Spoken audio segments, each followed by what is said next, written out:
Hello, good morning, good afternoon to our audience joining us from various time zones. I'm Raymond Karam, the Chief Program and Development Officer here at AGSIW. Thank you for making the time to join us today for this latest webinar in our Yemen series. Today's session will focus on peacemaking efforts under successive UN Special Envoys for Yemen, the current state of the conflict in the country, and recommendations for the incoming Special Envoy. With that, I'll briefly introduce today's panel of experts, starting with Nadwa Al-Dawsari, a non-resident fellow at the Middle East Institute. Before joining MEI, she had over 20 years of field experience in Yemen, conducting extensive research and providing deeper insights into the internal dynamics of the conflict in the country.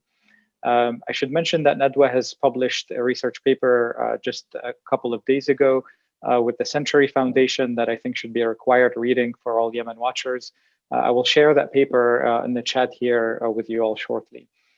Also with us today is Maysaa Shuja al-Deen, a non-resident fellow at the Sana'a Center for Strategic Studies. Her writing and analysis have been featured in many media outlets such as Jadaliya, As-Safir al-Arabi, Al-Arabi al-Jadid, and Al-Monitor. She holds a master's degree in Islamic Studies from the American University of Cairo, and she is joining us from Cairo as well.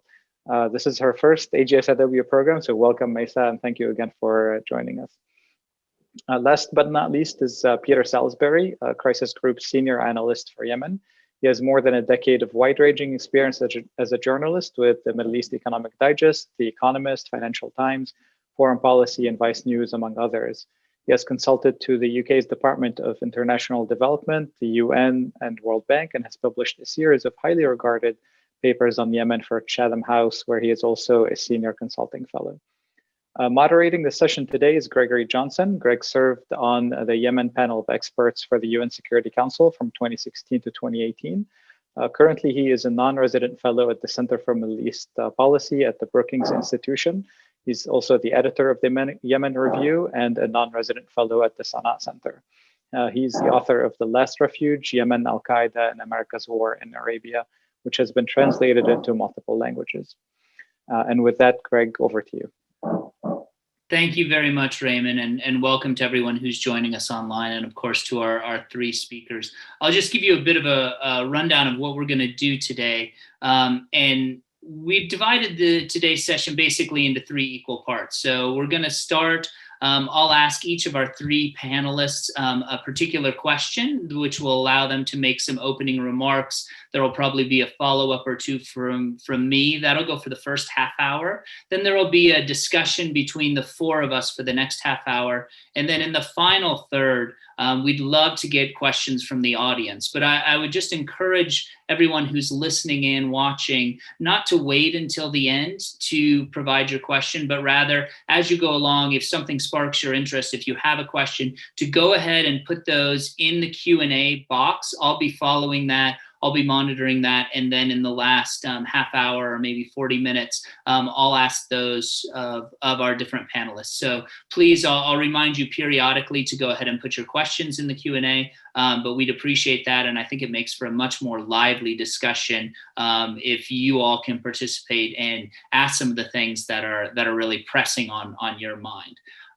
Right now, I want to just sort of set the scene. Obviously, in Yemen, the war has been going on for quite some time. The Houthis took over Sana'a in September of 2014. In March of 2015, Saudi Arabia launched what they called Operation Decisive Storm, and the war has basically been going on since that point. The UN has had three different special envoys, none of whom have been particularly successful, or at least none of whom have been able to end the war. The last special envoy, Martin Griffiths, who's now leaving his job, the new special envoy, there's been some news coming out about who it is, although I don't believe the UN has put out an official statement on the new special envoy yet. But 1 month ago today, Martin Griffiths gave what was his final briefing to the UN Security Council. And it was an incredibly bleak briefing. And I'll just read one quote to sort of get us started. And this is Martin Griffiths. He said, "Over the course of the conflict, armed and political actors have multiplied and fragmented.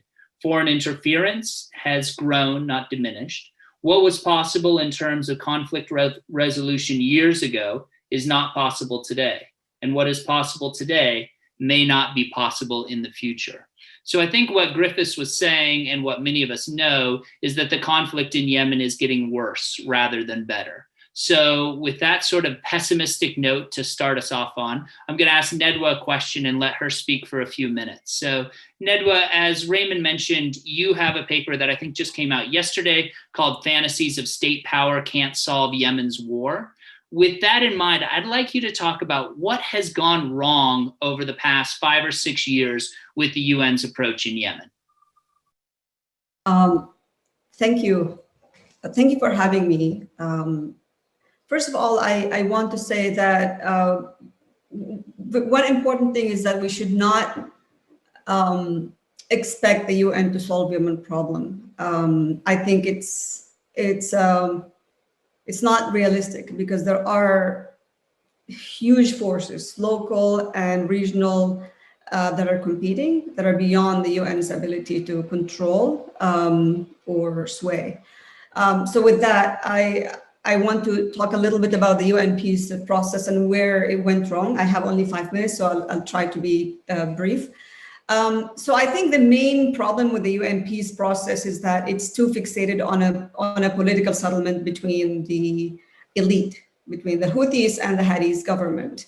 And in doing so, it's actually disconnected from the reality that has evolved over the past 7 years. And in my report that was published yesterday, I talked about the different hybrid and non-state actors that are in Yemen right now, mainly focusing on the south and the west coast, which is more than 2/3 of the size of the country. And these hybrid actors, they're in the south. They're simplicitly referred to as STC forces, but they're not really STC forces. They're affiliated with the STC forces, but in reality, there are also tensions among these forces. Same thing in the West Coast. All these forces combined together have more control, more land, and strategic areas than the Houthis or Hadi government, and they are antagonistic to both. So when you do negotiations between two parties that do not have much, legitimacy, but also, presence on the ground, then you're ignoring the reality on the ground. All these armed actors are not represented in the peace talks, and there hasn't been any serious attempts to understand the dynamics within these armed actors, their interests, and their willingness to contribute to peace, however that will be. But I think also lack of inclusivity is not the only problem with the UN peace process. I think the UN peace process fails to account for the power and military dynamics on the ground. Now, the non-state armed actors and hybrid actors are one component, but also one thing with the peace process that has been pushing for a ceasefire for years now, and it hasn't materialized. So while the UN and the international community successfully put pressure on Saudi and Hadi government sometimes and forced them to de-escalate several times, it cannot say the same thing about the Houthis. It has failed every time to exercise the same pressure on the Houthis. And I think that's largely because the UN has leverage on Saudi Arabia and the coalition and Yemeni government, but it does not have the leverage on the Houthis. So without leverage, really, it's hard to, to do diplomacy without the leverage. And in fact, I argue that the UN process has done more harm than good because it's not sensitive to the military reality on the ground.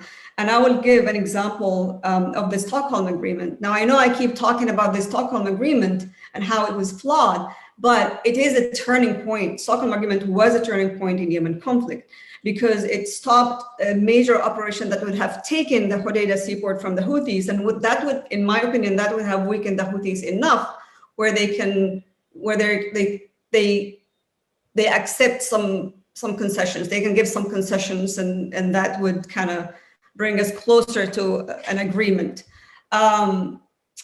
But so what happened was that in the Stockholm Agreement, the UN and the international community forced the Saudi-led coalition and Hadi government to stop the military operation, but it did not exercise the same pressure on the Houthis. So what happened is that Houthis repositioned their forces, and they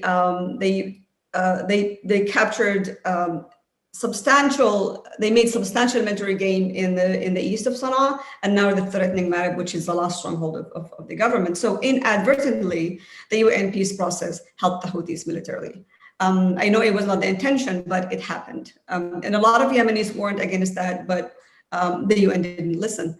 Well, now we have the Houthis who have the upper hand militarily, given the fact that they and the Yemeni government, compared to the Yemeni government, because both sides are, in the negotiations. The Houthis define the war as one between them and Saudi Arabia. They consider themselves as the only representatives of Yemenis, and they don't recognize other actors. Their position is clear and well articulated by their leaders. Saudi coalition leaves unconditionally, and they have a free hand in Yemen. And no one has leverage on the Houthis. And so again, diplomacy without leverage does not work. So I think, in my opinion, the UN process is very limited in terms of what it can do, given the power dynamics and the competing regional and local, agendas. And so again, I think it's important that we don't have high expectation of the coming UN envoy or the UN peace process. Thank you.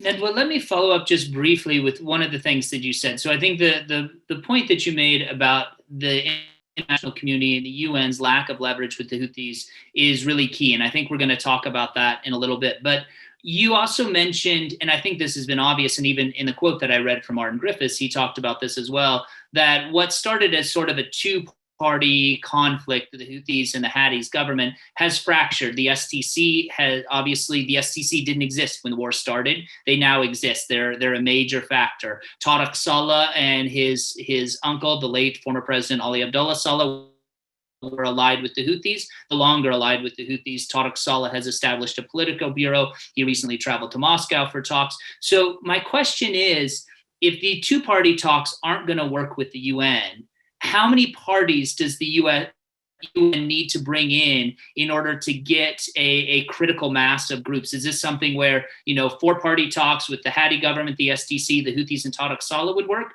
Or do you need to bring in all of these different hybrid and local actors? How many seats at the table are necessary in order to get some sort of a deal or the beginnings of a deal done?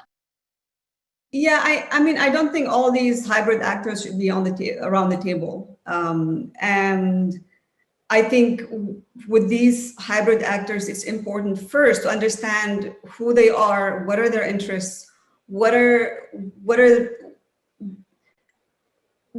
they willing to do or not do,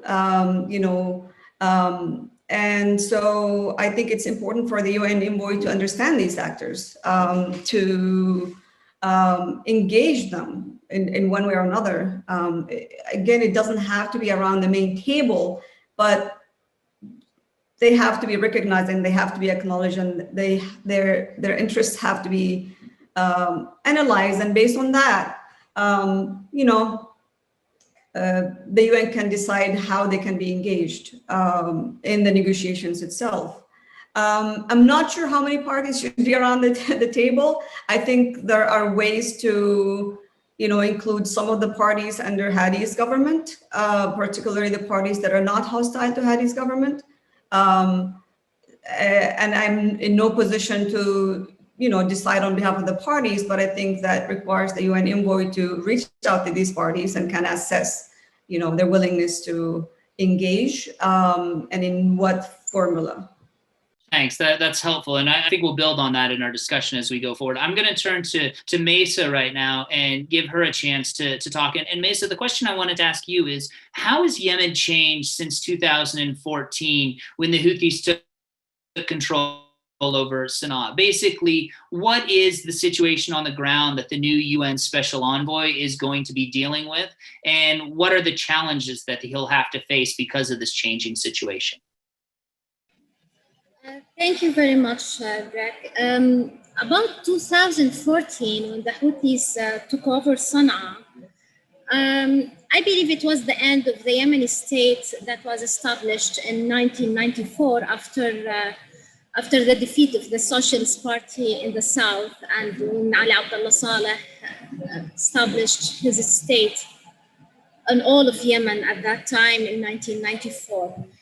I believe that when they signed an agreement with the Houthis at that time, the government recognized and legitimized the right of the militia to force their rights or their determination due to their weapons. So they put an end to the political process, to the whole political process that was started after the GCC when it was signed in February 2012. So I think the government at that time delegitimized itself. The political process has been ended at that time, and the situation and the UN Envoy at that time, he did not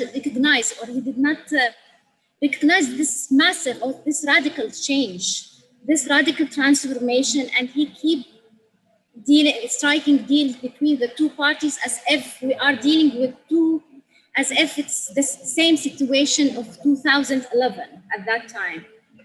Then when we moved to the war in 2015, actually I believe that the mistake, the big change has been happened after the failure of the Kuwait negotiation in 2016, in August 2016. Because during this negotiation in Kuwait, we still talk about a state, a Yemeni state, a united Yemeni state, about the government, about that government, the Houthis is still recognized at that time, the government, and they are still dealing with the situation as a temporary situation. But when they formed the government and when they agreed with Ali Abdullah Saleh to form the government at that time, they start to deal with the war as a permanent situation. So they start to behave as a state at that time. Since 2016 until now, the Houthis has become a state, not only a conflicting party, actually. And it's very difficult to ask the Houthis to abandon this state and share the power with others. What is the incentive at that time? What is the motivation? What can tempt the Houthis to agree or to abandon part of their power to share the power with others? They have now their state. They inherited the state institutions. They inherited the army. They inherited the security institutions, and they inherited also, and they are controlling the biggest part of the population. They collect taxes equal to the taxes that Ali Abdullah Saleh collected in much less population with difficult circumstances in the war, during this war. And they have other economic incomes from zakah, and they have the jibaya levels from all the time. They are collecting taxes. So I don't think that the Houthis, they are willing to do a deal, to make a deal with anyone. This is first, and we should not exaggerate the UN, the strength of the UN or anything, or his capability to do any deal if there is a lack of the political will of the conflicting parties, especially an essential conflicting party who's the Houthi. So I think if we could not address the main obstacle of this war, of the peace, which is that we have now an economy, a war economy, and the Houthis, they are benefiting from this war economy. How we can deprive them from this economic resources without risking the humanitarian situation in their areas? I think this is a big dilemma that it's very difficult to be addressed. So I'm not very optimistic at all because I believe that the Houthis, they are establishing their state, their own state. They are start to spread their ideology. They start to change the curriculum. They are changing everything in this state, and they have now a big network of thousands of individuals of their supervisor networks who are running the Yemen state now, or the Yemen state in their areas now. So how we can dissolve all of this, how we can dismantle all of this. And Abd al-Malik al-Houthi is enjoying an absolute power now. So I don't think it's easy, and it's not easy also to divide Yemen, because now the fragmentation of the Yemeni state has become a fact that we can't ignore. So I don't think his mission is an easy mission. I believe that every UN envoy came to Yemen, he reached to his mission, and the situation has become more complicated. When bin Omar left, the situation has become much more complicated. When came bin Sheikh Jamal Ismail bin Sheikh, and the same situation now. Now Martin Griffiths is leaving his position, and now the situation has become much more complicated, more conflicting parties, more fragmentation, and the Houthis' power has become much stronger than ever. Maysaa, let me follow up, because I think you made some great points there, particularly on the Houthis since 2014 basically establishing a state. I mean, we've seen, as you talked about, the Houthis inheriting the military. We've seen them basically restructure the intelligence organization, the intelligence apparatus in Sana'a. We've seen them institute things like supervisors in ministries. They're running cultural courses. I think it was in October of 2019 for the first time we saw something like Ashura being celebrated in Yemen. We've seen them change the educational texts that are being used in schools. We also see, and I think this is very important, the change in the currency. So the Yemeni rial is trading at just over 1,000 in Aden, where it's trading at 597 in Sana'a. And so in many ways, Yemen does, as you spoke, it seems as if fractured and fragmented to the point that it's at least two different states, at least functionally. And so my question is, given that reality, is it possible, in the event that some sort of an agreement between Saudi Arabia and the Houthis were constructed, is there enough opposition within Houthi-controlled territories in Yemen, whether it's tribal opposition or other opposition, that could force the Houthis, if they were to make some sort of an arrangement with Saudi Arabia, a bilateral arrangement, that could then force them to negotiate with the Yemeni state, with the other actors that Nadwa has talked about? Is there enough local opposition to move the needle, or is Abd al-Malik so in control at this point after basically 6 years that the Houthi state is a de facto state at this point? I believe the Houthis created a lot of enemies in a very short time. Also, the people who benefit from their corruption is much less than the people who benefit from the corruption during Saleh era. I mean, the corruption network during Saleh era was massive, and many people benefit from it, even the small officers in the government. But with the Houthis, even the corruption didn't feed everyone, as it was the case during Saleh era. So they are relying on violence mainly in dealing with the society. And they are relying on another important factor, which is the legitimacy that has been granted to them because of the Saudi intervention. So since the Saudi intervention is continuing in Yemen, I don't think there is an opposition could be established against the Houthis. Could be a serious opposition against them. This is part. And also another part, that the Houthi violence makes the people afraid, and it's very difficult to organize any kind of opposition movement against them. It's not the same case during Saleh era when there was a space of freedom. So there is a kind of NGOs and political parties, they can organize themselves, they can do some activities against the government. So this can be happened during Saleh era. But with the Houthis, because they are afraid a lot from the street, because they came from the street and they are aware how the street demolished the power of Ali Abdullah Saleh. So they are trying always, and their intelligence, that to spy on the people and to know and to oppress any kind of movement even before it starts. So I don't think there is any kind of opposition, a serious opposition can be established against the Houthis, especially that the alternatives are much worse. When the people in the Houthi areas see the situation in Aden, they feel, okay, the situation in Sana'a is much better.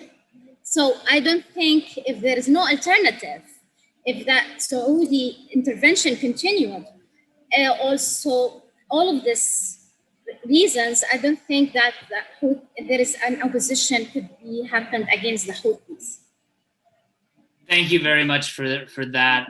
There's a couple of things that I think we'll follow up in our broader discussion in just a moment, including some of the questions from the Q&A box, which I think touch on some of what you said, Maysaa. And I would encourage, again, everybody who's listening in to go ahead and keep putting your questions in the Q&A box, and we'll be going through those throughout our discussion. But right now, let me turn to Peter.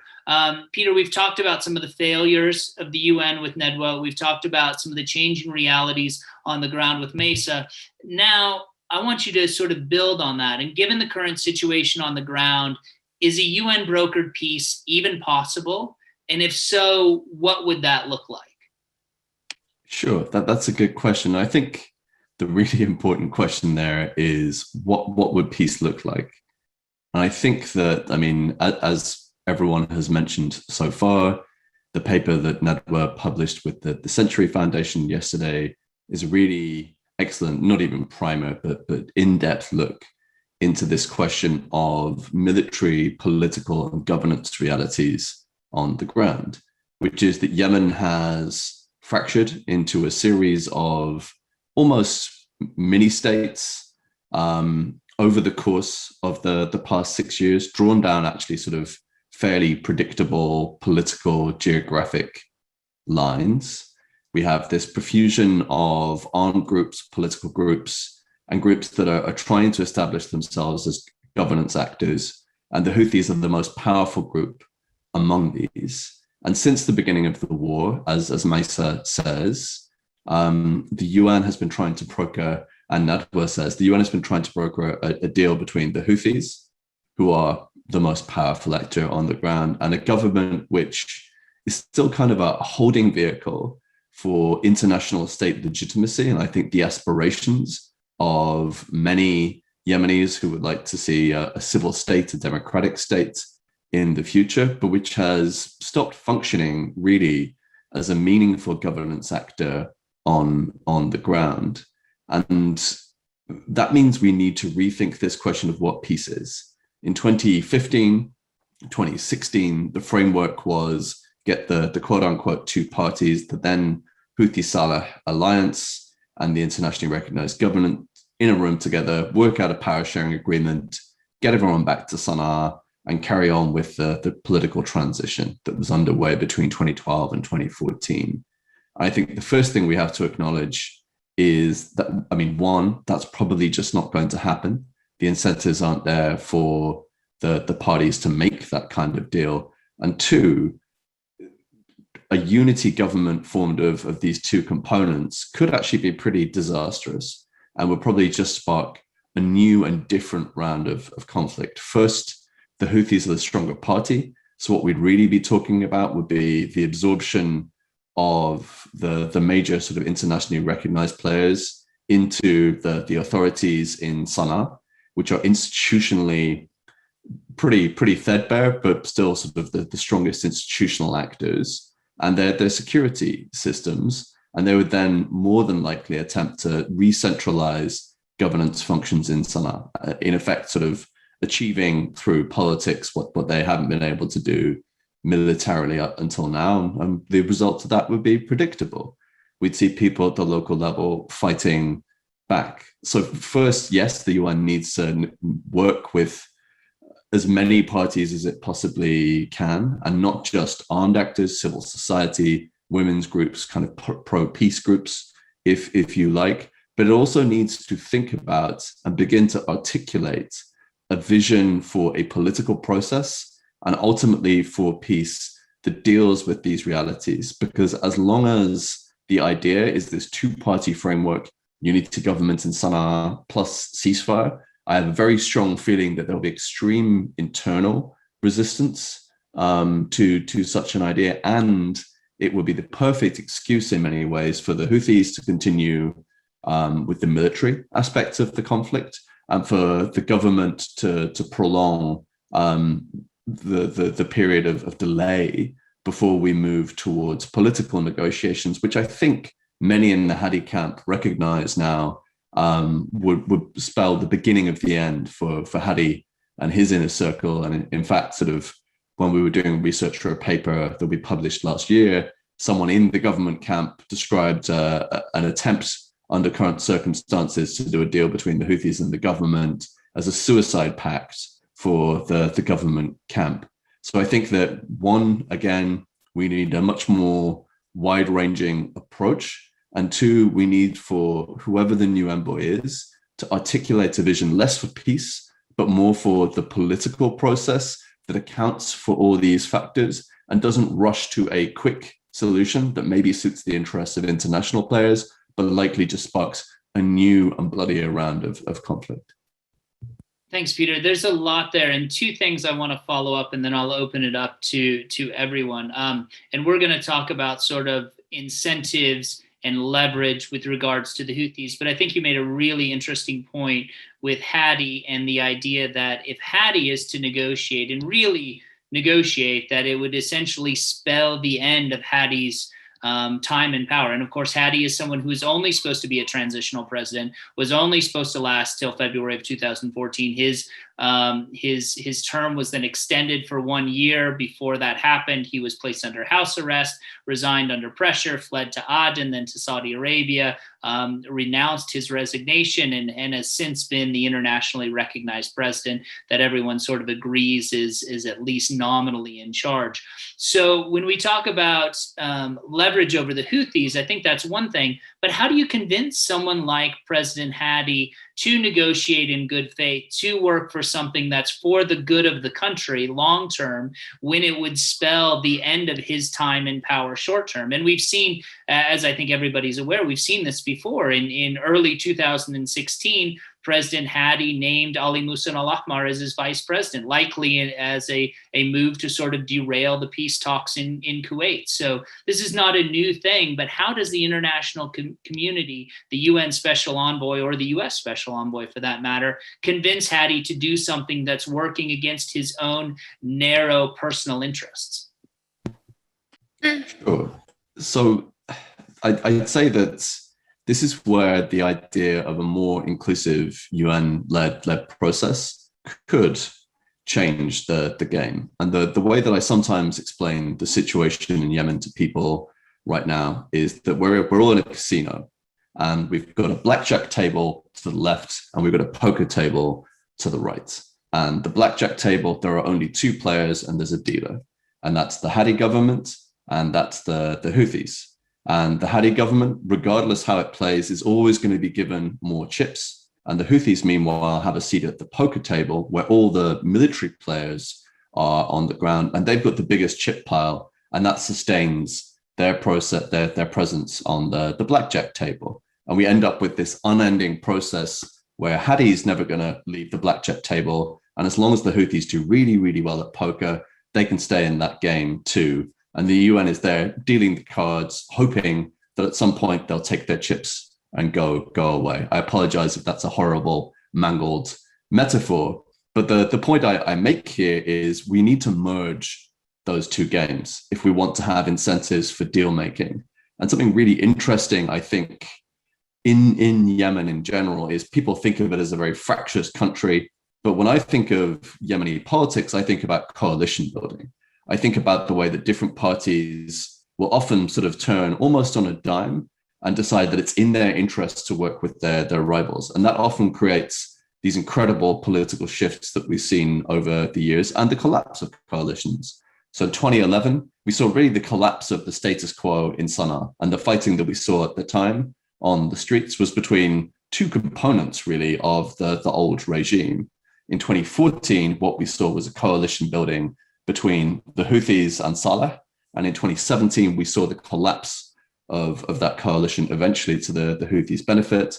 Hadi's problem has been his inability to build coalitions among other players. And the UN has really, the UN process, this two-party process, has really disincentivized the creation of political coalitions to improve bargaining positions, because Hadi will always be legitimate president, and the Houthis will, for the foreseeable future, be the most powerful armed actor. But if we've merged those two tables, my belief, probably wrong, is that we create a situation where everyone's playing on a more even footing, where there's a recognition that sort of that table on the left is less relevant, although I'm not talking about removing anyone's legitimacy here.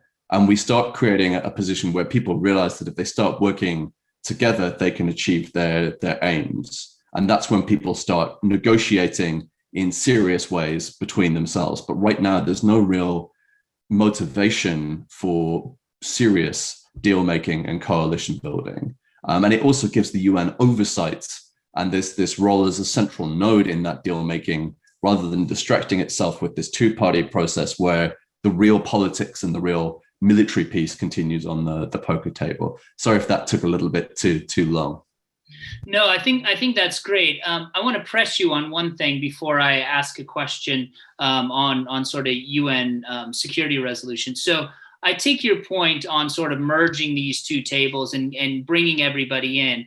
But I wonder, if we do that, do we have a situation like we had with the National Dialogue Conference, in which, and we've talked about this, Nadwa, I think, has brought this up in her paper, Martin Griffiths brought it up. The longer the war goes on, the more armed groups there are. So essentially, the more players there are that have a seat at the table. And if you're bringing everybody together at one table, do you run the risk, because no one, even though the Houthis are the strongest military power, they aren't able to basically exert their control over the entire country? So you have a situation where no one is strong enough to make everybody else submit to them. And most of these armed groups have enough guys and they have enough guns to act as a spoiler to any sort of deal that they don't like. So do you run the risk, by bringing all these and putting them at one table, as you suggest, that if somebody doesn't like the deal, and I think we have to remember that at the same time all these armed groups are coming online, Yemen's economic pie is getting smaller and smaller. And so there are less and smaller pieces available for these different armed groups. So do we run the risk of something like the NDC happening again, where the Houthis just up and go home and say, no, we're going to take what we can by force, by power? I think you will always run that risk first and foremost. I would quibble somewhat with the idea that was purely a function of the NDC. And maybe we can discuss what the NDC was and wasn't in everyone's view later on. But I think this again assumes that we're moving very quickly towards one big deal. And I think that's where, to my mind, sort of that would be the strategic error. If the idea is, let's get everyone to sit in a room for 2 or 3 months or 6 months or 9 months, work out a deal as quickly as possible, everyone goes home, bish bosh, jobs are good in, then I think we're in trouble.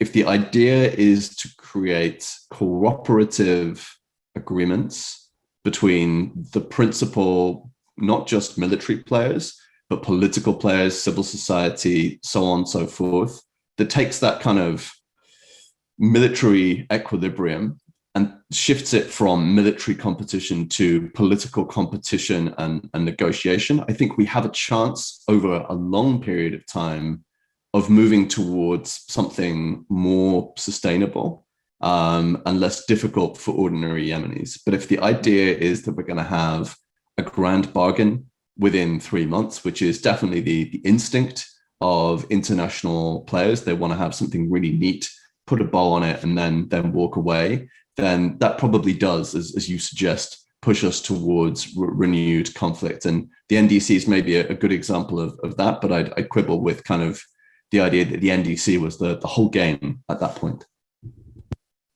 Yeah, and that's a great point on, and I think it's the point that Nadwa made as well for the international community. When you rush toward a deal like the Stockholm Agreement with regards to Hudaydah, often you get into a situation that you didn't necessarily anticipate. In Stockholm, it was not really defining what local security forces meant, which was a loophole that the Houthis then used to turn Hudaydah from one group of Houthis over to another. We're going to sort of shift right now and broaden this conversation a bit. One of the questions I had, which is also a question that's popped up in the Q&A, and this is a question that is talked about a lot every time there's a new special envoy. Again, we're on our fourth one now in Yemen.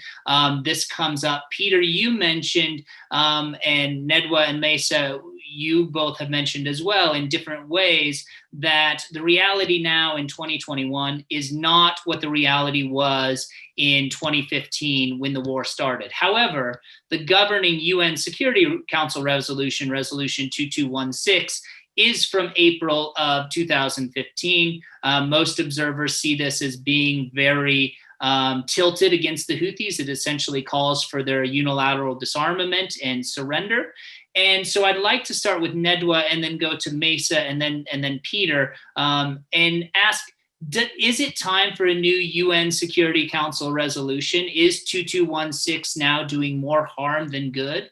And if it is time for a new resolution, what should that new resolution look like? Basically, what does the Security Council need to do to strengthen the bargaining position of the new UN Special Envoy, to strengthen his hand as much as possible? So we'll go to Nadwa first. Okay, so my position is we have resolutions and we have agreements and they're all end up, on paper, basically. I'm not sure. I'm not opposed to changing the UN resolution. I'm not sure it's going to do anything because the bargaining happens on the ground using military force, and the UN and the international community do not have tools in place to hold people accountable for their actions. That's the problem. I think there is enough in the UN in the current resolution to broaden the talks and include other voices. But again, I'm just not sure it's going to do anything to change the resolution. I mean, sure, tick that box, but I don't think it will lead to anything substantial. But Nadwa, there is accountability, or at least there's accountability perhaps poorly applied with regards to, there's a UN sanctions program. This is obviously the sanctions have only targeted the Houthis, have only targeted Ali Abdullah Saleh and his eldest son. Is this something that if the UN sanctions were expanded, and there are certainly people on the pro-government or at least anti-Houthi side who meet the designation criteria for the UN Security Council, if the UN Security Council were to sort of sanction one person on the anti-Houthi side, would that send a strong message that there was some accountability for things that were taking place on the ground? I guess it might make them feel uncomfortable, but hold them accountable, I'm not sure. I mean, if we look at the Houthi side, the Salehs as well, what did sanctions do? Nothing much. I mean, Saleh still had all the money. He didn't, give that money back to the Yemenis. Why would Abdul Malik al-Houthi, who lives in, I don't know, some, unknown place in the Yemen mountains care about sanctions? There are ways to get around sanctions, and I think these people have learned and made arrangements to get around sanctions. So I don't think sanctions are enough. And in this particular case, sanctions are not enough to discourage people from certain actions, because negotiations happen using violent tools, not political bargaining. That's fair and a good point. Maysaa, I'll turn to you. Does the UN need a new resolution? Is the one from April 2015 so out of date that it's doing more harm than good at this point? Definitely, this resolution is not realistic anymore.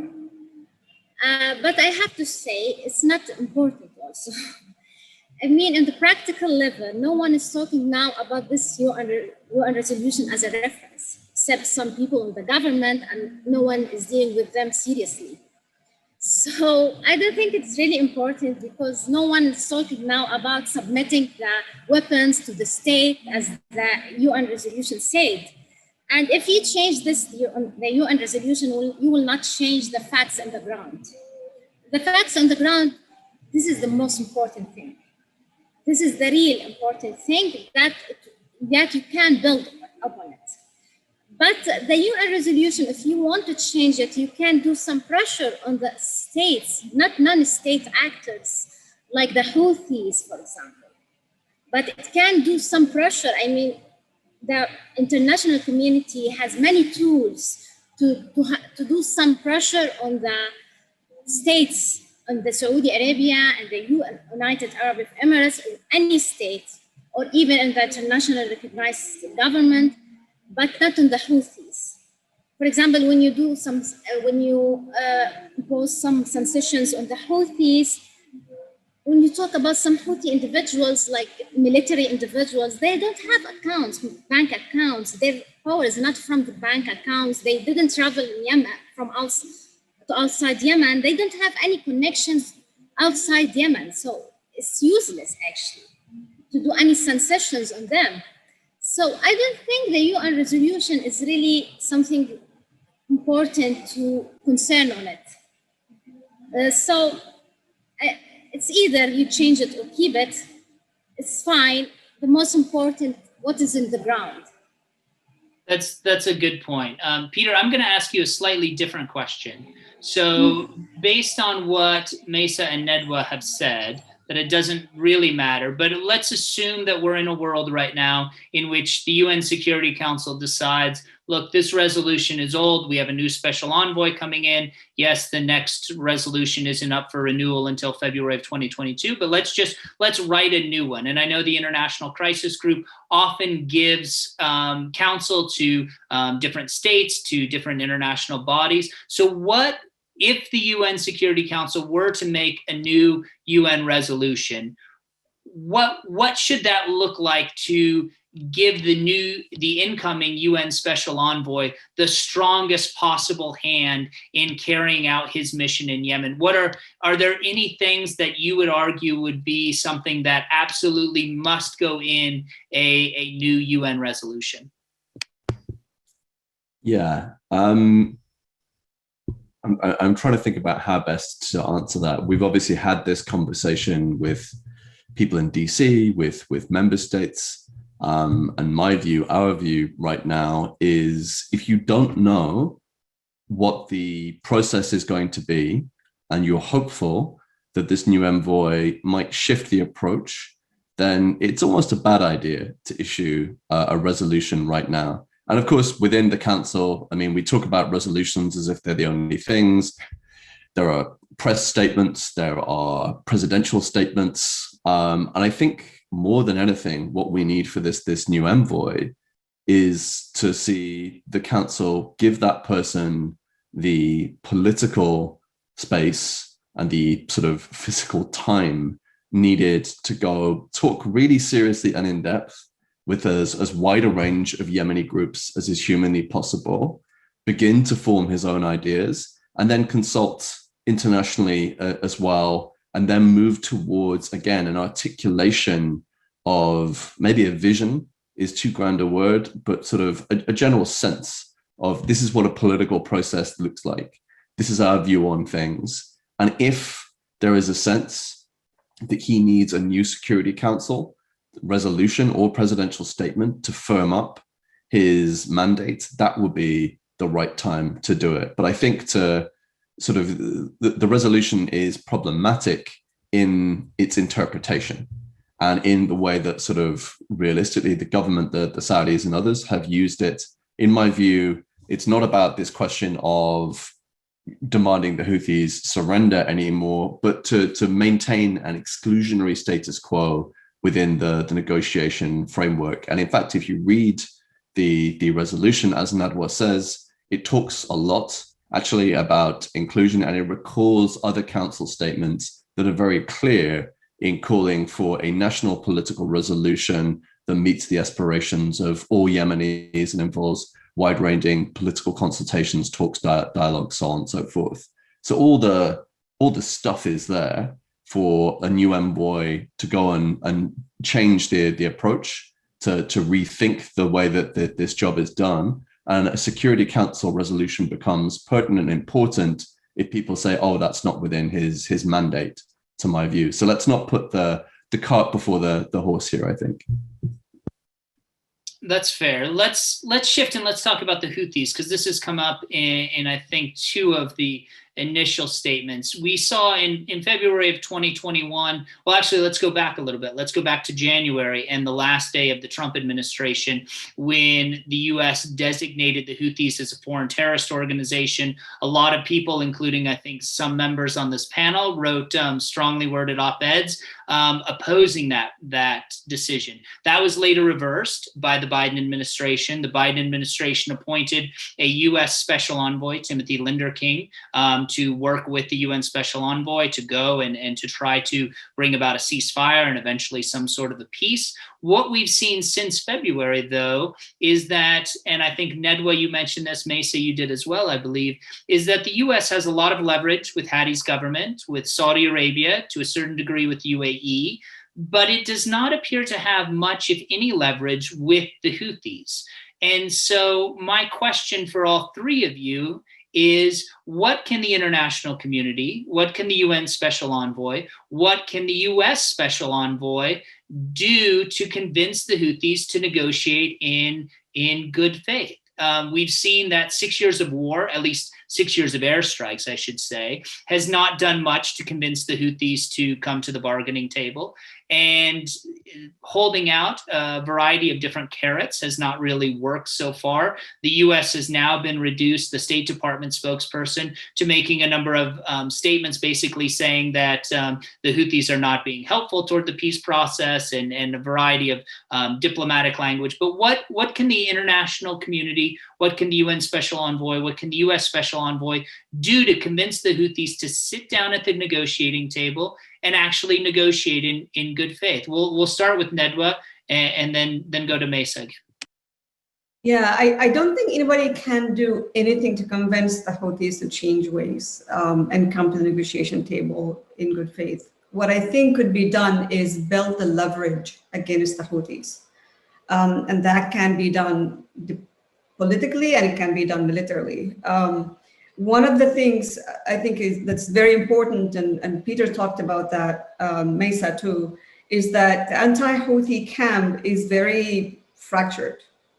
And so it's important to unite this camp. And the only power that has leverage on all these parties and can bring them together is the Saudis. But I think the Saudis are incompetent to do that. Either they're unwilling, or they lack the vision, or they're incompetent, or they need help to do that. So I think that's one area that could help, because if you bring these forces politically, unite them against the Houthis in the negotiations, then I don't think that's something that the UN can do, because the UN cannot work with one side, against the other. But I think these forces need to be united so that they have a more stronger voice against the Houthis. And I know there's no appetite for any military action, but ideally, the Houthis need to be weakened militarily. That will bring the leverage needed on them to kind of give concessions, because, people don't agree to political settlement or concessions unless the alternative for them is to lose power. Right now, the best alternative for Houthis is to keep pressing, because, they have something to lose if they give concessions. But if they have something to gain to give concessions, then they might be more willing to compromise. So if I'm hearing you right, Nadwa, whatever the UN Special Envoy does, whatever the US Special Envoy does, whatever the international community, whatever they attempt to do, short of stopping the Houthis in Marib, say, for instance, it's not going to work. The Houthis have to be stopped militarily before they'll be willing to sit down and negotiate and come to any sort of an agreement. Absolutely. And I don't think it should be short to only stopping Houthis from entering Marib, because that also is risky, because Houthis can intermarry. You can defend a big city like that by being on the defensive. There has to be an offensive to push the Houthis far enough where there are no the threat to Marib, but also where they feel that they can lose more militarily if they don't accept a political concession, a political settlement, or some sort of a concession, a compromise. Whether that's going to happen or not, I don't know, but that's, in my opinion, that's the solution. Or that can open windows for a solution. That's an interesting point. It doesn't seem to be one that the international community is taking at this point. Maysaa, let me ask you this, and sort of building on how do you get leverage over the Houthis. I think Nadwa brought up an interesting point that Saudi Arabia is really important. I've heard other people, Ambassador Firestein, who was there in Yemen previously, has said things like this, which is basically the Houthis know where it is that they live. That is, the Houthis know that their neighbor is Saudi Arabia and know that whatever happens, they're going to have some sort of relationship on the border. The Houthis, of course, are from Sada, right on the border with Saudi Arabia. And let me add a second part to this with regards to sort of the regional situation. So one of the questions that's popped up in the Q&A is, what support does Iran actually give to the Houthis? And I think this is something that often gets talked about. Are the Houthis an ally of Iran? Are the Houthis a proxy of Iran? How much control does Iran actually have over the Houthis? And so just to put a little bit of a different spin on the same question, would Iran be able to convince the Houthis to sit down and negotiate in good faith if Iran viewed that it was in its own best interest, with things that we've seen recently, such as the Baghdad talks between Iran and Saudi Arabia, or part of the Vienna talks with Iran and potentially renegotiating a new JCPOA. So if you could talk about what support Iran actually does give to the Houthis, how essential that support is, and then is Iran actually an effective lever over the Houthis? That is, can Iran convince the Houthis to sit down and negotiate? Yeah, it's a good question. I have to say, it's you said if Iran, and I think it's a big if, because this conflict is very far from Iran, and it didn't cost Iran anything. It doesn't cost Iran anything. In the time, it's a good investment for the Iranian.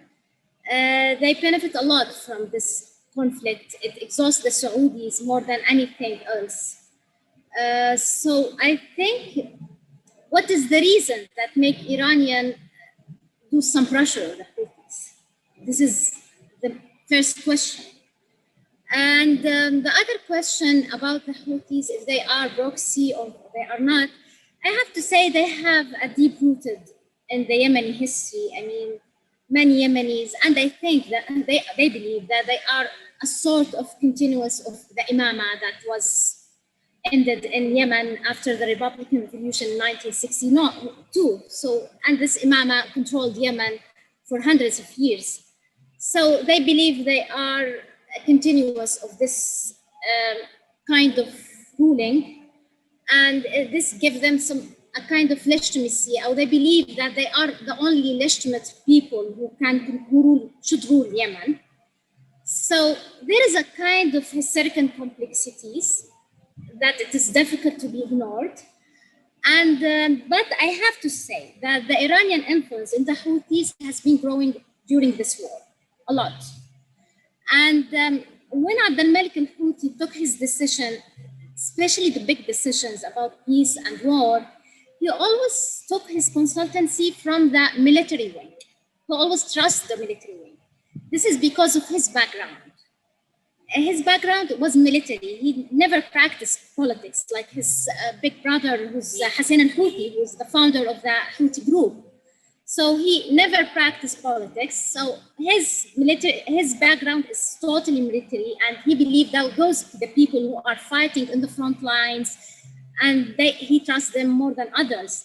And the military wing received his training in Iran, most of them, especially the leaders.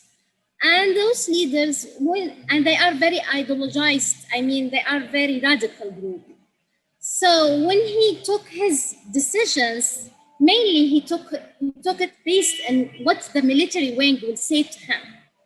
for example, now I believe this military wing, okay, he said to Abdel Malik al-Houthi, give us time so we can talk over Marib, and then we can talk about ending the war. So he took his opinion, or he built his opinion based on the military wing, the calculations of the military wing, and it's very difficult to change that. And the Houthi making decision process is very centralized, it's very personalized, and it's about Abdel Malik al-Houthi only. So if Abdel Malik al-Houthi took his position or took his opinion from the military wing, so we can say from this military wing, the Iranian influence came. The Iranian influence came from the military wing, which this military wing received its military training and received most of the support from the Iranians. So the Iranian influence has been growing inside the Houthi group since the war started. This one point that we have to consider. And another thing that the Houthis, because of this historical complexity, they believe that they have a right to rule Yemen, a historical right to rule Yemen. So this is another complexity which is difficult to change. So I'm not very optimistic on this side. I don't know. I feel that I feel that I'm saying it's deadlock. I want to ask you one thing. So in September of 2014, when the Houthis were set to go into Sana'a, I think there's been some reporting on this. The National Security Council in the US leaked that there was that Iran basically told the Houthis not to go into Sana'a, and the Houthis went in anyways. And so that's in 2014. But of course, a lot has changed, as you've mentioned, over the intervening 7 years. That is that the Houthis put an ambassador in Tehran. Iran has reciprocated. There's an Iranian ambassador, which has now been sanctioned by the United States, who is in Sana'a as well. And so I wonder if you could, basically, if the war continues to go on, and I think a lot of academic literature on civil wars say that civil wars last on average about 10 years. So if Yemen is an average war, I'm not so sure it is, but let's, for the sake of argument, say that it is, and there are 3 years left of this war, what does the Houthi, and we've seen the Houthi-Iranian relationship change and evolve, basically the Houthis in Iran growing closer and closer over time, which is a little ironic since Saudi Arabia, of course, part of their expressed rationale for going into Yemen was to prevent the Houthis from getting close to Iran. This has been a bit of a self-fulfilling prophecy. But if we had 3 more years of this war, what does the Houthi-Iranian relationship look like? And at that point, is it really, or even at this point, is it possible to disentangle the Houthi-Iranian relationship and sort of peel the Houthis away from Iran? I think in 2014, still the Iranian influence much weaker than now, much weaker. And I believe that the Iranian at that time, they were not very confident that the Houthis can manage if they could take over Sana'a.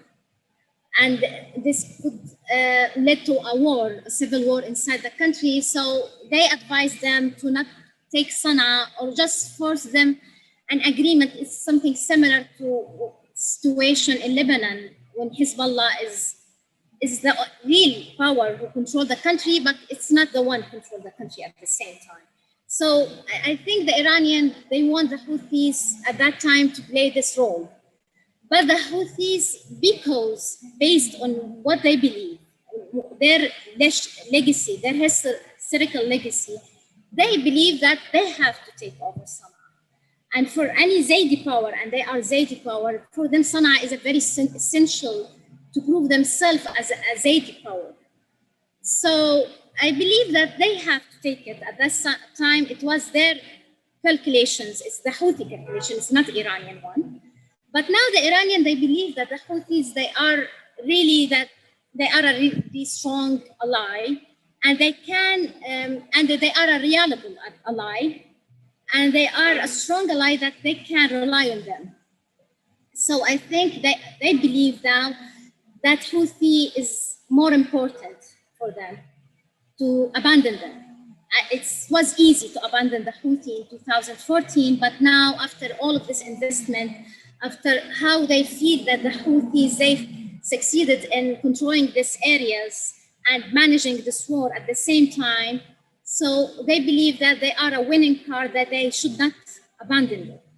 And the Houthis, after this war, they believe that because of the ideological similarities, it's political ideological, I mean, they are not the same sect.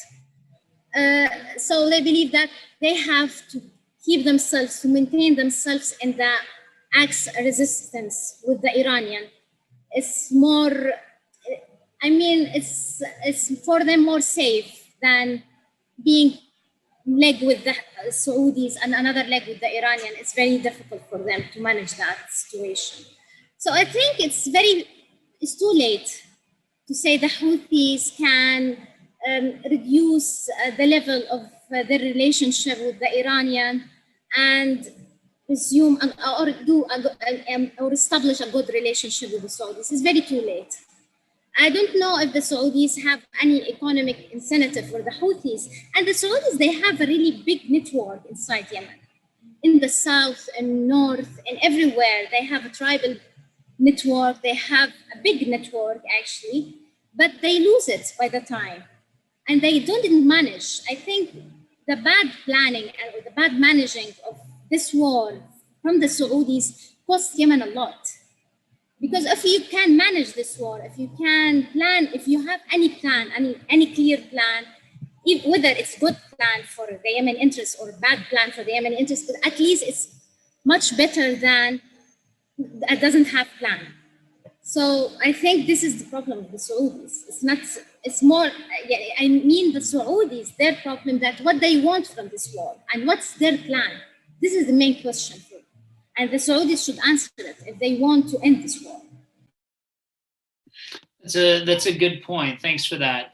Peter, I'm going to turn to you and again put a slightly different spin on the same question, which is Nadwa talked a lot that absent any sort of military halting of the Houthi offensive, both in Marib and in other places, absent any sort of weakening of the Houthis militarily, they're probably not going to sit down and negotiate in good faith. So my question is really in two parts. So one, how essential is Marib to the Houthis? Do the Houthis see themselves as needing to be an independent state, and for that needing to control some of the oil and gas fields in Marib? And is this what's really driving the offensive out in Marib? That is, do the Houthis see for their long-term sustainability to be able to survive as any sort of an independent state in the north, that they absolutely have to have Marib because of that? That's the first part. The second part is, what do the Houthis want?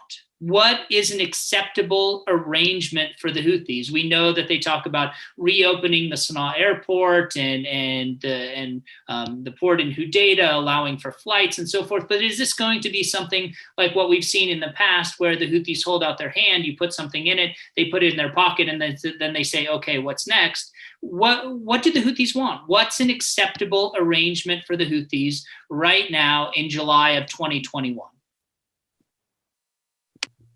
Sure.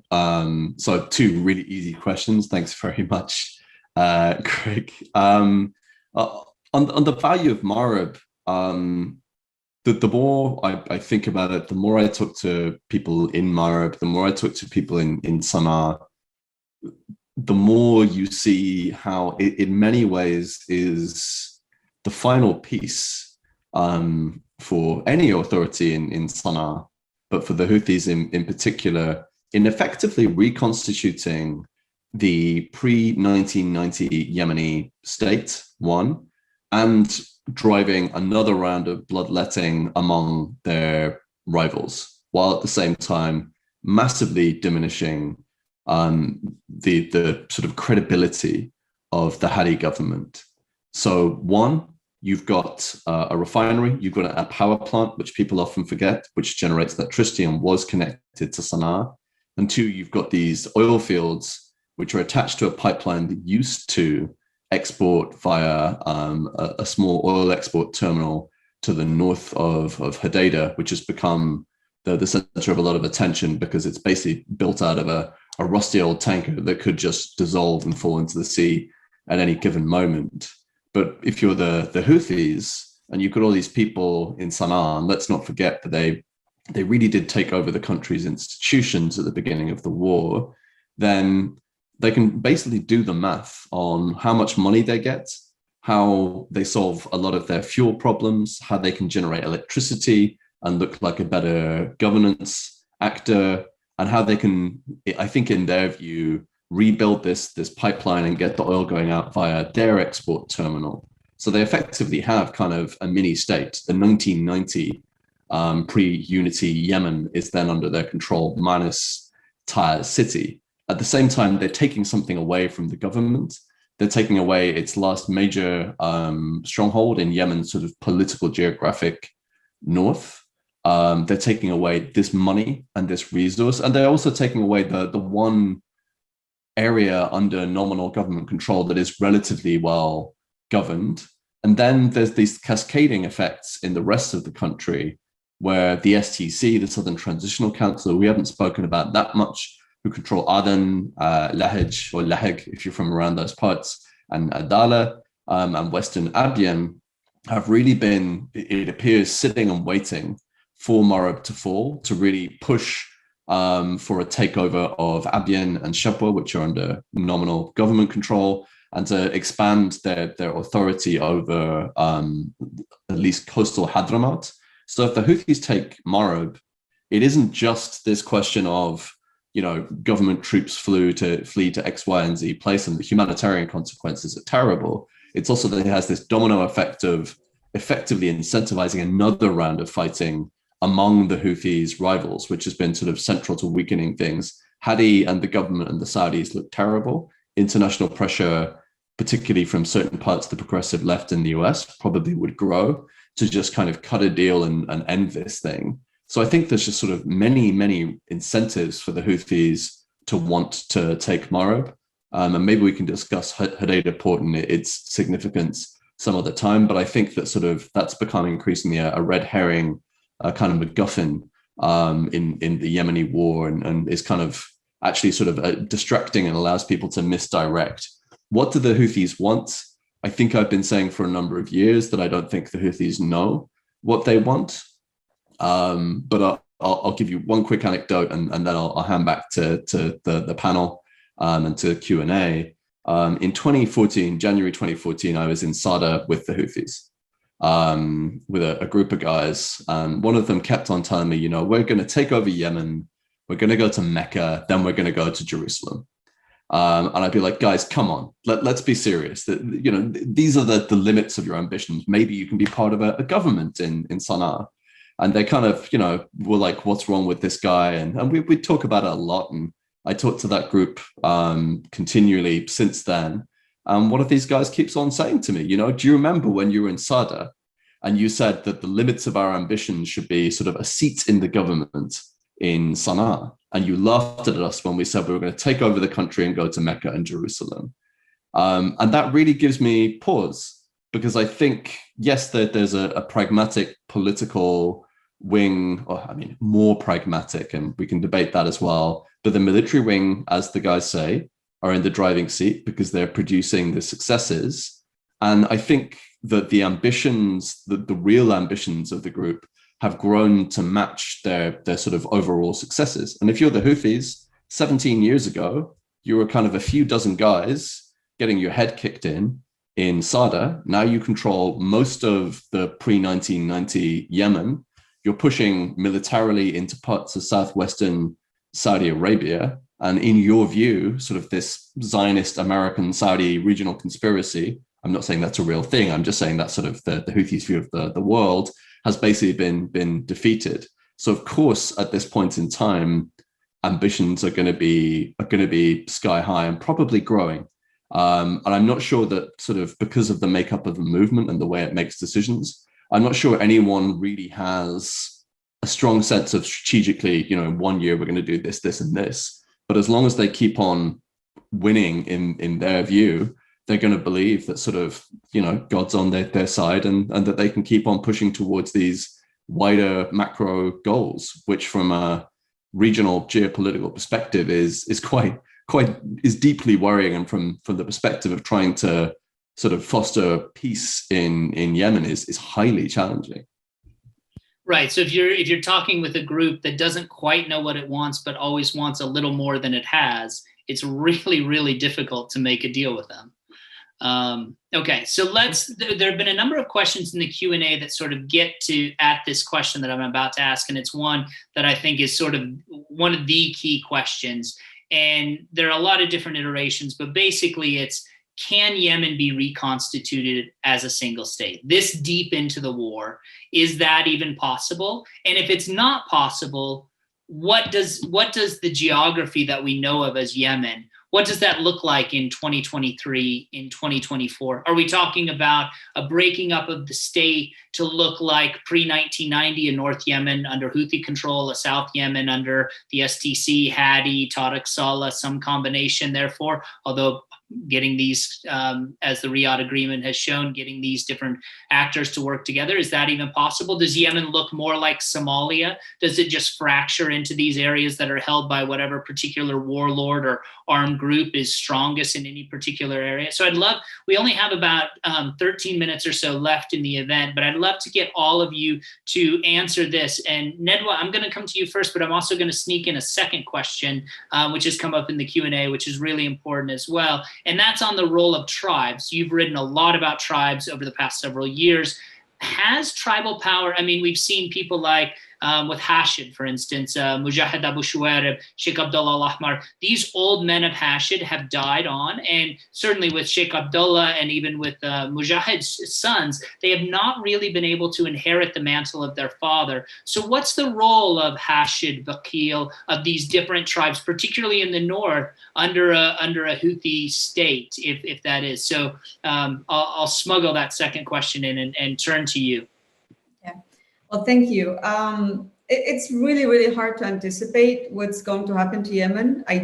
Given the current conditions and the various forces and the overlapping powers and interests and, divergent agendas and all of that. I don't think we will see a unified Yemen in the future. We will definitely not see a central government in Sana'a that will control all Yemen. That's a thing of the past. That's never going to happen again. So I think it's, in everybody's interest, it's important that people come to peace with this. I think what we have now is a form, people like to call it fragmentation. I like to call it a form of de facto decentralization. We have Marib, we have Shabwa, we have Hadramaut, we have areas that are running their affairs, with little involvement from the Yemeni government. That's outside Houthi control. But even I don't think we will go to like a north and south, and I'll let others talk about this, because even within the south there are tensions and conflicts between different actors and different power brokers. In terms of the tribes have been fundamental, critical, essential in maintaining order and security and resolving conflicts, especially given the collapse of the government and government institutions and the increasing conflicts. And I did write a report, it was published last month by the Middle Eastern Institute on tribes and de-escalation and ceasefire mechanisms. And I'll share it in the chat function later. In the north, so they continue to do that, but in the north, it's a little different under Houthi control, because under Saleh, the tribes have enjoyed a level of autonomy, but also a cooperative relationship with the government. There was a great deal of understanding between the regime in Sana'a and the tribes. But the Houthis, one of the pillars of Houthis' governing system, if you want to call it like that, is dismantling the tribal structure, because the Houthis view the tribes as a threat. So what they're doing is trying to use different tools, including cooptation, but also more suppression to kind of dismantle the tribal structure where it becomes subordinate to the Houthis. And they've done that using several ways. So I think in areas that are controlled by the Houthis, it will only be a matter of time before we see that tribal structure collapse. And that helps the Houthis exert, complete control over the society, because during Saleh, the tribes have actually protected their own citizens, their own, tribesmen from government, abuse. So they also have that kind of function. Given the conflicts everywhere, and I feel like this is going to be our reality for a while. One of my greatest fears, actually, it is my greatest fear, that the tribal system will eventually collapse. And with that, 90%, the system that resolves 90% of the conflicts, and that pretty much provides security throughout, Yemen, particularly, outside cities, will collapse, and that would be a disaster, because the alternative is chaos. So I'm going to turn to Maysaa and ask you to sort of put on, look into your crystal ball and tell us a little bit about the future. In the past 6.5 years of war in Yemen, what states, what does Yemen look like when this war ends? What does Yemen look like? 2 states, 1 state, a lot. If it's a lot of states, are these fractured or fragmented, or what Nadwa called decentralization? How do any of them function economically when you have Marib, Shabwa, and Hadramaut that have the lion's share of the natural resources? All of these governorates have, to some degree, been able to have a degree of autonomy and are receiving directly some of those profits. So Maysaa, tell us what the future looks like. Oh, and I'll give you 4 minutes. Sorry. Okay, I don't think that Yemen could be a united state, definitely not centralized state, not anymore.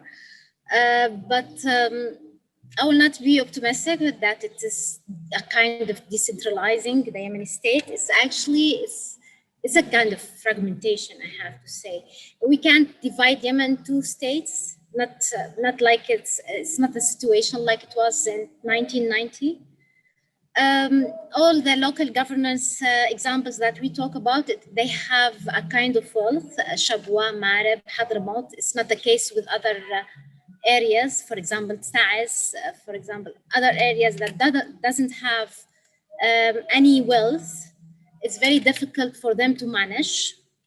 So I don't know, the situation look very chaotic outside of the Houthi controlled areas. And it's very gloomy inside the Houthi areas. So I can't imagine what after 6-7 years, it depends what the Saudis are going to do.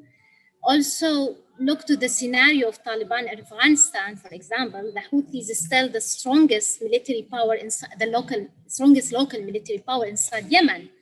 And if there is no external power can stop them, they can actually take over all of Yemen military-wise, but they can't control more than their areas. This is the thing that the Houthis never think of it. The Houthis, they are controlling now the Zaidi areas. Adding to this, Ib and al-Hudaydah, and Ib al-Hudaydah, they are very easy societies. They are not tribal societies. They are unlike the southern society, which has a lot of resentment against Sana'a, also Taiz. So I think this could be a trap if they went to that direction, if they went to try to expand their military presence or their military ruling. Especially, for example, they are thinking that they can take over Marib military-wise. They can do it, but they can't control Marib. They will never do it because the resistance, the social resistance against them will be very difficult for them to manage with it. So I think the Houthis, they can't expand more than they have now, although they believe they can go to Mecca, to Jerusalem, and they believe that, actually. And mostly the first generation of this kind of movement, they are very ambitious. Then the second generation, they will be more realistic. So maybe we need time. Thank you very much. Peter, I'm going to give you the last word, and you have about 3 minutes. And basically my question to you, it's a version of what Nadwa and Maysaa talked about, and we heard not very optimistic takes from both of them. That is the idea of a centralized, single, unitary state coming back. That ship has probably sailed. But we see the UN Special Envoy is still working toward that goal. The U.S., that's still the stated position of the U.S. Special Envoy as well. My question is, given the realities on the ground, should the UN, should the international community basically cut its losses and say, look, at this point, trying to reconstitute Yemen as a single state is not going to happen. In order to prevent chaos, fragmentation, political decentralization, where you have these different warlords in different areas, many of whom are supported by outside and or regional powers, should we cut our losses and just try to find some way to make two states out of Yemen? Because two states for the international system seems workable. 7, 8, 9 little statelets is not. So if the unitary state is not coming back, and the nightmare scenario is a lot of little statements that are fragmented and controlled by warlords, should the UN Special Envoy, the US, and the international community now just start working to find a way to create a Houthi state in the north and an STC Hadi Tariq Saleh state in the south? And you have about 2.5, 3 minutes. And if you have any other thoughts on what Yemen will look like in the future, we'd love to hear them. There you go. Sure. Thank you for the question. I mean, I think we're all in agreement. The Yemen of a decade plus ago, we're not going to go back to. And the illusion that that's a possibility is increasingly a dangerous one, because it takes us down policy paths that might make sense from Washington or London or Brussels, but in reality probably actually sort of promote more war and deeper fragmentation of the state. But then you come to sort of the counter of that, which is also kind of a risky business, which is predicting the final sort of status on the ground, and trying to sort of think ahead and predetermine what Yemen should look like as a state. And as messy as it is, that's going to have to be, to an extent, a Yemeni process, an attempt to preempt and kind of shape Yemen into a set of structures that the international community, quote unquote, thinks suits its interests, is probably a non-starter. It's probably a losing game from the south. And again, I mean, just coming back to this point that I've made several times, it also fits into this idea that there. And it's very hard to make this argument when we're talking about policy, but the idea that you should start with sort of your end goals as the US or the UN or whoever, and then reverse engineering near a complex situation like Yemen's to fit into your end goals is really risky. So I'd say some kind of process that deals with and to an extent acknowledges de facto realities on the ground, finds a way to stop the fighting, allow trade and people to move relatively freely within Yemen's geographic boundaries, and creates political cooperation, conversation, debate, and dialogue, which would, of course, be accompanied by lots and lots of violence, assassinations, all sorts of not very nice things at all, while trying to sort of steer people towards ending this thing and finding a sustainable solution through dialogue. Sounds fantastical in many ways, but it's still probably the least bad option of all. But kind of deciding in Washington that, okay, Yemen should be 2 or 3 things, and that'll make our life easier, would probably end up looking quite short-sighted, and would also leave a lot of people in Yemen feeling pretty disenfranchised, I think, especially if you're from sort of the political geography of the north of Yemen and you have moved outside the country, or you've moved into an area that is not yours. You're not going to live in an SCC dominated Aden, and you won't be able to return to Sana'a. And maybe that's sort of reality for a lot of people, and that would be incredibly sad if it were, but you'll find there's going to be a lot of internal political and military resistance to any policy like that. So I think it's better to kind of build a better picture of realities on the ground, deal with those realities without legitimizing or accidentally kind of solidifying anybody's position, and try and see what we can achieve through political dialogue. And some will say, well, aren't you just trying to reconstitute the national dialogue, and that failed and there was a civil war? But what's interesting today, and I'll leave this as my closing thought, is that during the NDC, power was still held by a small elite in Sana'a. And now power has been shifted, so it is actually sort of distributed much more evenly across the country.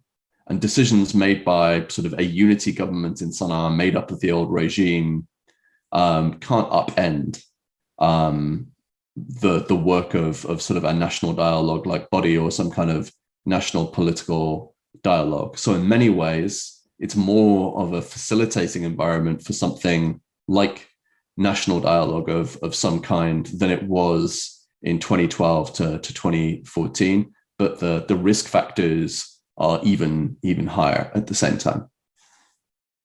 Thanks for that, Peter. And I think this has been a deeply informative panel for people who follow Yemen closely. For those who are just coming to it with sort of a more cursory understanding, I think there's a lot. I think what's become clear is that the new UN Special Envoy certainly has his work cut out for him, if indeed it does turn out to be the individual whose name has been floated in the news. So there's a lot to be done in Yemen, and I think unfortunately the war is not close to ending. So with that, I want to thank all three of the panelists, Nadwa, Maysaa, Peter. I thought you all did a fantastic job. I'm going to turn it back over to Raymond, who I believe will close us out for the day. Thanks, Greg. And thank you to all the panelists for spending an hour and a half with us and dissecting these important issues. We'll continue on our end to focus on Yemen and solutions to the conflict there, and look forward to engaging with our audience and our speakers again. So thank you all, and please keep checking our website, agsiw.org, for updates on upcoming events and analysis. And with that, thank you all again. Thank you, Greg. Thank you to all speakers.